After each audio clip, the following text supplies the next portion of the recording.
You ask Tiger to calculate. This deals with linear inequalities with one unknown. The final result is u greater than 10. Let's solve it step by step. Group all constants on the right side of the inequality. Add 13 to both sides.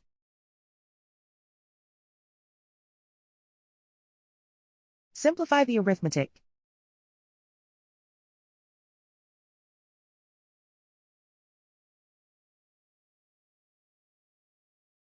Isolate the u. Divide both sides by 2.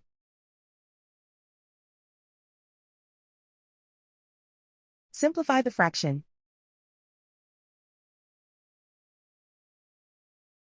Find the greatest common factor of the numerator and denominator.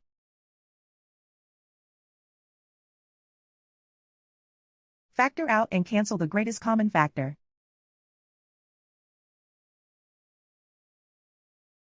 Plot the solution on a coordinate grid. And so the final result is u greater than 10.